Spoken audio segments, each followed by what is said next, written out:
ഈ dog ടേസ്റ്റിയായി food കഴിക്കാൻ കാത്തിരിക്കുമ്പോൾ അതിന്റെ മുന്നിലേക്ക് വെജിറ്റേറിയൻ ഫുഡ് വെക്കുന്നു. മാത്രമല്ല ഓണർ അതിനെ ചെയറിൽ നിന്നിറക്കി ടേബിളിനടിയിലിരുത്തുന്നു. അവൻ ആ ഫുഡ് ഒട്ടും തന്നെ ഇഷ്ടമാവുന്നില്ല.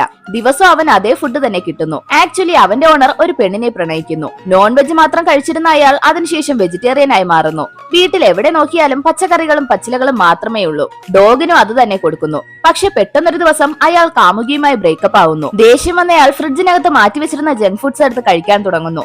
അത് കണ്ട ഡോഗ് സന്തോഷത്തോടെ ഓടി വരുന്നു. അവസാനം അവന് പഴയ ഫുഡ് തിരികെ കിട്ടിയിരിക്കുന്നു.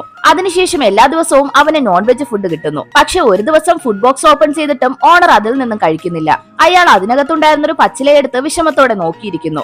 ആ ഡോഗ് കുറച്ചൊന്ന് ആലോചിച്ചതിനു ശേഷം ആ പച്ചിലയും കടിച്ചെടുത്ത് ഓടാൻ തുടങ്ങുന്നു. അവന്റെ ഓർമ്മ വെച്ച് അവൻ അയാളുടെ പൂർവ്വകാമുകി വർക്ക് ചെയ്യുന്ന റെസ്റ്റോറന്റിലേക്ക് വരുന്നു. അവന്റെ മുന്നിലേക്ക് ടേസ്റ്റിയായ മീറ്റ് വന്ന് വീഴുമെങ്കിലും അവൻ അതൊന്നും മൈൻഡ് ചെയ്യാതെ അവളുടെ അടുത്തേക്ക് വരുന്നു. എന്നിട്ട് അവളുടെ മുന്നിലേക്ക് ആ പച്ചില വെക്കുന്നു. അതേസമയം അവനെ ഫോളോ ചെയ്ത ഓണറും അവിടേക്ക് വരുന്നു. അയാൾ അവനെ വീട്ടിലേക്ക് കൊണ്ടുപോകാൻ തുടങ്ങുന്നു. പെട്ടെന്ന് ആ ലേഡി അയാളെ തടയുന്നു. അവർ വീണ്ടും ഒന്നിക്കുന്നു. അവരുടെ വിവാഹ ദിവസം ഡോഗ് വളരെയധികം സന്തോഷിക്കുന്നു. അവന് വീണ്ടും വെജിറ്റേറിയൻ ഫുഡ് കിട്ടാൻ തുടങ്ങുന്നു. പക്ഷെ ഇപ്രാവശ്യം അവൻ അതിൽ ഇഷ്ടക്കേടൊന്നും തോന്നുന്നില്ല.